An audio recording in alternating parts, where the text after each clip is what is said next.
Uh, Happy morning. It's a beautiful day outside. Uh, as promised, I said I would make a video about understanding what p hat c is. So let's kind of dive into that. What is p hat c? So first of all, we either call that like the combined or pooled sample proportion. So that might explain what that little c means. Okay, so that C usually comes from like combined. Pooled, pooled means brought together, right? If you think of like a pool of people, pooled means you've brought people together or brought things together. So you're bringing data from samples together to make one sample proportion. Okay, so that's important because that leads us into really what it is and when it's used. So it is used for a two proportion z-test, or you can also call that a two sample z-test for the difference in proportions. Okay, that's when it's used. Um, so either one, remember we have to understand what type of inference or hypothesis test procedure we are going to use. So that is when this is used. And now let's kind of get into the reason why. So if we think about a test of this type, a two proportion z-test, when would we use that? Well, that's if we're comparing two populations and the proportion of successes within those populations, and we take two random samples, and we've checked our conditions. The samples are independent. The individuals chosen are independent. We have everything. Our counts are big enough so we could use normal approximations and things like that. We use this when we test hypotheses that are as follows, right? So for a two proportion z-test, our hypotheses would be, the null hypothesis is that p1 minus p2 equals 0. Equivalently, you could write that as p1 equals p2. The alternative is that one of the following things are true. So either you have a greater than, a less than, a not equal to, and you can also write that as p1 greater than, less than, not equal to p2. So that would be your alternative scenario. And then you set your significance level alpha at whatever you want, whatever we decide or whatever we're told to use. So, for this little explanation, that's not that important, but you have your significance level. And so this is your hypothesis test. So, we need to understand what P1 and P2 mean. So P1 is the true proportion of successes, and whatever that success might be, we don't know, in population number 1, and P2 is the true proportion of successes of the same type in population number 2. Okay, so where does this p hat c come in? Where does this thing come into play, and what is this idea? So when you go out and you do this and you compare you're comparing two populations, what they're going to do, they're going to take two random samples. So you take a random sample.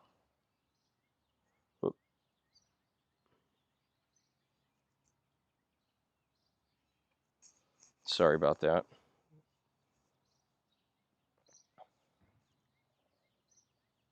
There it is.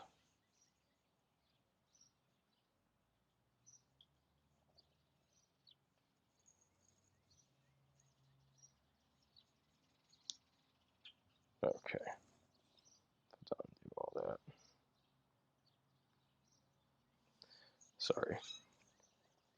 take 2 random samples from each population, and what you calculate from each population, from each sample, you will calculate a sample proportion for 1 and a sample proportion for 2. And how do you do that? So the way you calculate p hat 1 and p hat 2 for each sample is you take the number of successes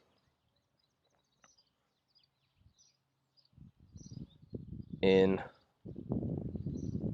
sample number 1 divided by the sample size for 1. So that'd be like n sub 1, right? And the same thing analogously for p hat 2. You take the number of successes in sample 2 and you divide that by the sample size for sample 2. So so if we write this, more mathematically, we would say this is like x1 over n1, and this would be like x2 over n2, where x1 and x2 are the number of successes in the respective samples. Okay, so so the reason I'm laying this out is because this is what we're doing. I mean, this is literally what you're doing. You're taking a random sample from each population. You are calculating, you're estimating the true proportion P1 and P2 using P hat 1 and P hat 2 from each sample. And then we are going to make some inference about their difference. Okay.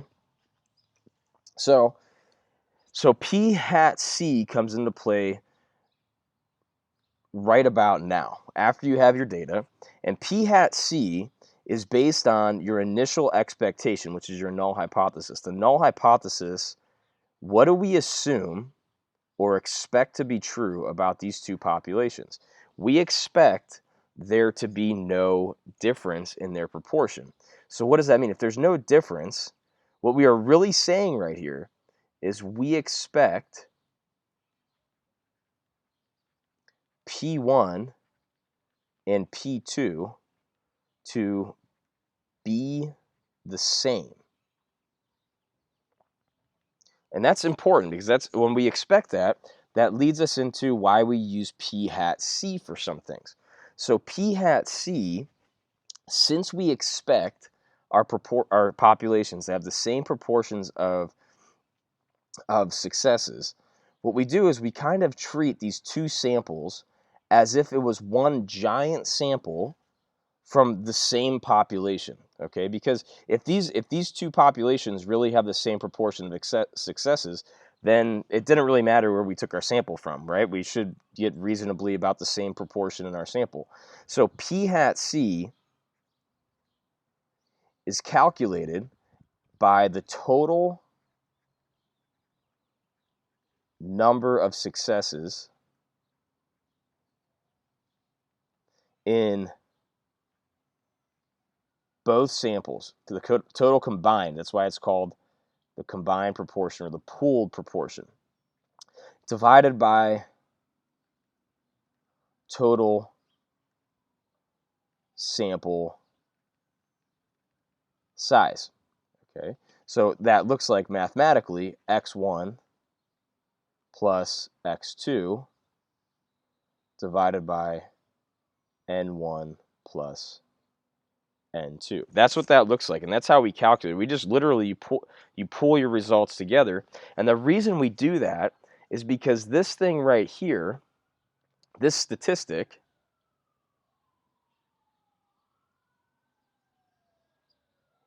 is, and this will tie into some things we learned, this is an unbiased estimator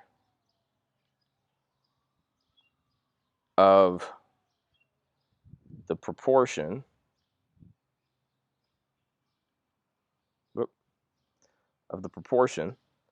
that we assume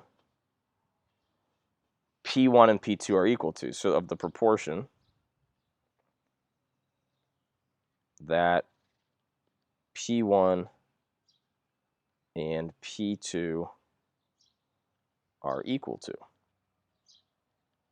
Okay, so up here, when we're saying we assume them to be equal, that means they got to be equal to some number, right? I mean, so this is kind of like saying, we assume P1 equals P2 equals P, where that maybe that number, maybe that number is 50%, 60%, 0.5, 0.7, 0.8, whatever it is, doesn't matter. We don't care what that proportion is. We just care that they are equal to. But P hat C is an unbiased estimator of that equivalent proportion right there. And so for an unbiased estimator, one thing we learned about that was that its expected value, the expected value of P hat C, so what do we expect it to be? What's the center of its distribution is equal to P, whatever this equal proportion is. And so we use that to do at least one calculation, which is the standard error, and we use it in our test statistic. So we use it in our test statistic, and that test statistic is found by Z equals P hat 1 minus P hat 2 minus 0, because that's our expected difference, over this thing right here. Okay, and this is the way I write it. This is not necessarily what you see on your formula sheet, but I think it hammers this home. Your formula sheet just factors out P hat C and 1 minus P hat C. And if you think about the formula we learned for standard error or standard deviation of the sampling distribution for the difference in proportions, it had something that had a standard deviation that looks very similar to this, where instead it would say P1, 1 minus P1, P2, 1 minus P2. And so we need to estimate P1 and P2, and the best way to estimate that is using this combined proportion. So this standard error, this formula right here, this standard error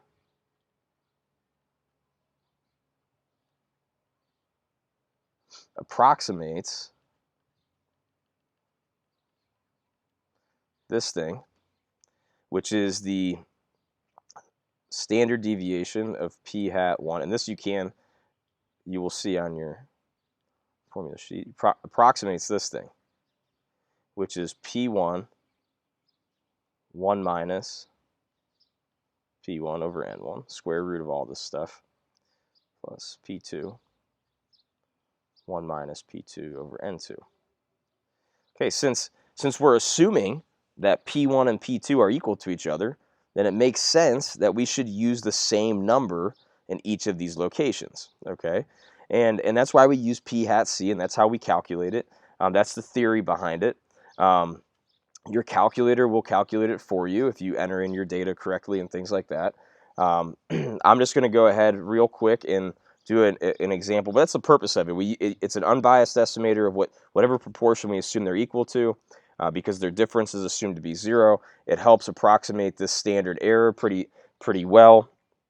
And we use P hat C as an estimate for P1 and P2 because we are assuming that they are equal to the same thing. So that's why we use that in this calculation. So just as a quick example of how you calculate P hat C given this scenario. So I'll let you read through this, but we have 1,000 adult volunteers. They were randomly assigned to one of two groups. Half of them were assigned to a certain group. So we have two groups, okay? I'm just going to do this real quick. N1, group 1 was 500. They randomly assigned half to that. N2, second group, had 500 patients or volunteers.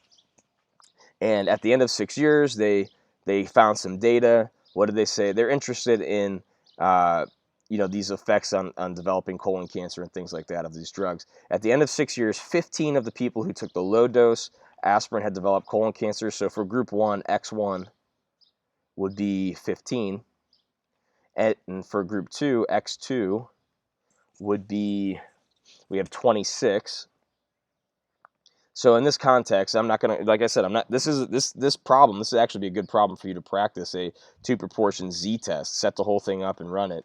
But we're not going to go through and do the whole thing or just calculate what P hat C is. A success here would be developing colon cancer. Okay, that would be what we would count success. So like we would know that p hat 1 would be 15 over 500. That's the sample proportion for group 1. And then the sample proportion of people who developed colon cancer in group 2 was 26 out of 500. But that is not p hat c. P hat c is the combined total number of successes in each sample. 15 were in the first, 26 were in the second. There were a total of 500, so we did 1,000 people, right? So we're treating these 1,000 people as one large group. So p hat c for this would be 41 out of 1,000, and we would use this 0.041 to do our standard error calculation. So p hat c provides this estimate. If we write the hypotheses for this for just 1 second, provides this estimate of this proportion that these two are equal. It provides an estimate for estimates p1 and it estimates p2 at the same time. And so that's really the idea behind using p hat c. So I hope this helped. Have a nice weekend.